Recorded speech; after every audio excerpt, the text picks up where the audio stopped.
Welcome to the Queer God Squad. It's Thursday, November 13th, 2025. I am Bishop Darrell Watkins, the Senior Minister of the Sunshine Cathedral. With me today are Bishop Robert Griffin, Reverend Dr. Ann Atwell, and Reverend Kevin Tisdall. We are the Queer God Squad. Visit sunshinecathedral.org to learn more about us. Queer God Squad was created by Hotspots Happening Out to support our mission to explore the value of faith in the LGBTQ community. There is no streaming TV show like this in the entire world. In 2025, we are celebrating the 40th anniversary of Hotspots magazine, with Queer News Tonight sharing over 11,000 stories and 11 million views so far. We are the largest nonprofit LGBTQ media organization in America, and we encourage you to support our mission to inform, entertain, and educate our community and allies. This is the Sunshine Cathedral perspective. Finding safety in Casa Diversa. Hope for trans women in Paraguay. According to a story covered by the Associated Press in September, transgender women face extreme discrimination, violence, and a profound lack of legal protection in Paraguay, one of the most socially conservative nations in the Americas. Trans women in that country often feel compelled to flee their hometowns.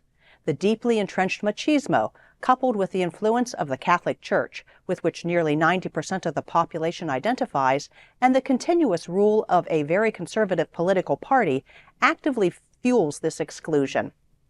Political campaigns often weaponize gender ideology, contributing to the ban of comprehensive sex education and the prevention of discussions on same-sex marriage or abortion. Trans women, who are often more visible targets than gay men or lesbians, face severe street violence, including being chased with machetes and having objects thrown at them, attacks that are rarely documented by police. Due to the systemic rejection and lack of safety, many trans people internally migrate to safer spaces such as Casa Diversa, a shelter founded by activist Yrén Rotela.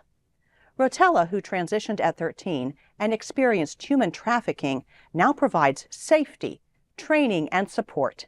Activists emphasize that while some laws exist in theory, true respect and an end to violence must come from breaking down societal discrimination and prejudice. Oh, yes. Yeah. You know, this is a process that does not come easily, it seems. We're too frequently hearing stories like this. But I want to shout out, hooray for Rotela and the work that they are doing. God bless them, and may many, many more people follow their example. And you know, whether it's, we have here at Sunshine Cathedral, we work with some community organizations to provide something called the Pride House, and the Sunshine Pride House. And that's for young people, 18 to 25, LGBTQ plus people, and they've been rejected. And so they're housing insecure, they're disconnected from families. And so it's a safe place for them to sort of land on their feet, catch a breath, and form a plan for their life. They might be there 3 months, it might be there 6 months. In the meantime, they're in school, or they're finding work, or they're getting life skills. They have a coach, they have a therapist, they have their meals, they have a roof. It's all, and then with some equipment, with some ideas, with some support, and go back out into the world. That's sometimes all it takes. Just a safe place to be able to breathe and to be able to make a plan. And so when I heard about this in Paraguay, Yes. it can be a very scary place if you're out of the mainstream. But it said that these people flee, but not necessarily out of the country. They just flee to a safe house. Right. They just need a safe place where somebody's going to look at them like a person, hear their story with interest and not judgment. Someone to say, "Oh, been there. I feel you," and we're going to stay here and try to keep each other safe, and so you can have some room to breathe and get back out there. And that's so important. And I've known that those kind of programs for trans people, for sex workers, for victims of domestic violence, and so on. Just a safe house, just a safe place to no judgment, no threat, and where you can just sort of get maybe some skills, get a place to be, and get a plan, and that's so amazing. So I hope that every religious place can be that for someone. Now, maybe your church is small, maybe you don't have a lot of resources, you just can't open the doors and house 20 people. But you can help one person feel seen and loved and cared about. You can help one family find a place to be and be safe. You can join with 2 or 3 other churches to help people in the community find a safe house or some resources. That church, a lot of times church is what people are running from. Yeah. But we need to become part of the safe haven, because otherwise nobody needs us. They could be scared all on their own. They could have people be mean to them all on their own. If our news isn't good news to whoever needs it most, then we are completely irrelevant. So here is somebody, she's actually doing the work of the church. She's actually doing the work of the gospel. Churches, pay attention. We can't all do the same thing. We can't all do it to the same degree, but we can all do it with the same heart. Somebody should feel safer because we exist. That's right. And not less safe. Yes. So God bless this safe house, and may we all seek to become safe houses. Casa Diversa.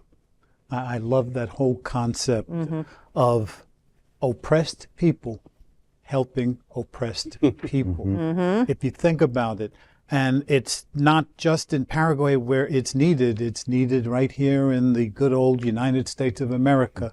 And I am grateful for all of the organizations here in this country that risk themselves, risk their lives to go out and help as many people as possible.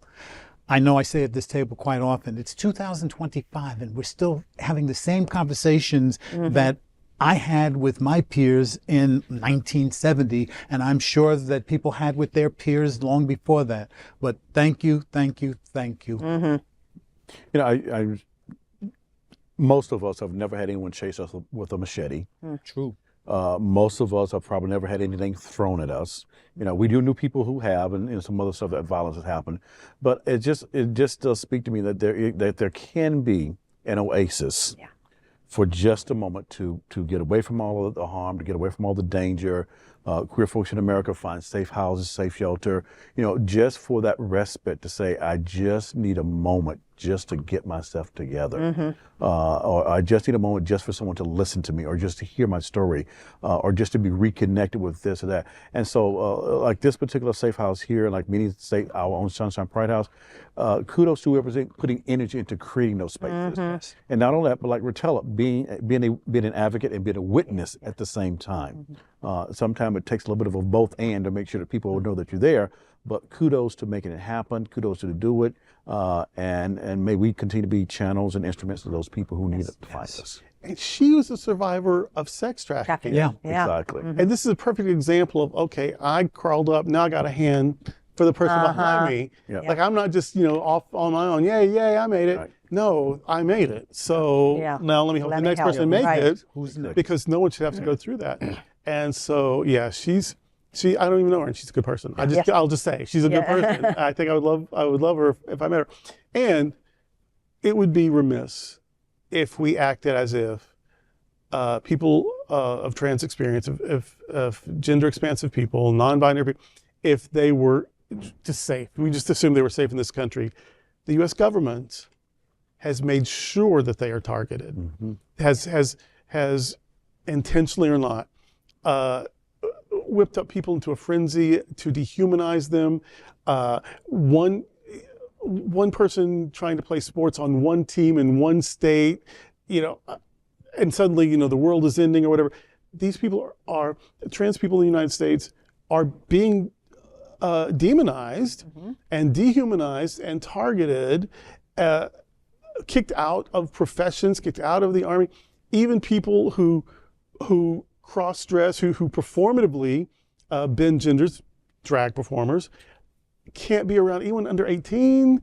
You can't even say LGBTQ at your school campuses. It's not a good time right now. It is not a safe time. So maybe we're not in the machete chasing stage, thank God. But that doesn't mean that people aren't facing discrimination and danger in the United States. Yes. So while we're praising and we're so excited about this place in Paraguay, let's see if we can make our community, our town, our county, our school system, our church, a little safer for the next trans person who needs a safe place to be. Amen. And that's today with the Queer God Squad. Before we go, I want to invite you to check out our Performing Arts series. Sunshine Cathedral Center for the Performing Arts has a great acts lineup for the 2025 through 2026 season. Here is a taste of what's coming up. On November 7th, we welcome back Miss Coco Peru. If this show is like her other tours de force, there will be storytelling, laughs, singing, and a moral to tie up the evening. Or maybe this one is entirely different. You'll have to come to the show to know for sure. But you already know it's going to be one of the best nights of comedy and drag artistry you will have enjoyed all year. December 7th brings Matthew Darren's annual Holiday Fantasia, always amazing, and this year it will again be co-hosted by Varla Jean Merman. And in 2026, there are already some great shows lined up, such as selections from Pearly, a musical based on the play Pearly Victorious by Ozzie Davis on February the 7th. For more information about these shows and others and to secure your tickets, go to sunshinecathedral.org/arts. Please like and share this episode on your social media and look for Sunshine Cathedral on Facebook or Instagram. You can also like our individual pages on Facebook. Remember to visit sunshinecathedral.org frequently. There you will find Bishop Talk, where Bishop Durrell and I interview queer religious leaders, activists, and scholars. Thank you for joining the Queer God Squad today. We are here daily at 3 p.m. to have some fun and to discuss what our LGBTQ community is talking about. Sunshine Cathedral is the world's leading progressive queer church. Progressive, queer, and God are words that naturally should go together. Remember that we are all in this together. Also remember, you are God's miracle, not God's mistake. Until next time, we are the Queer God Squad.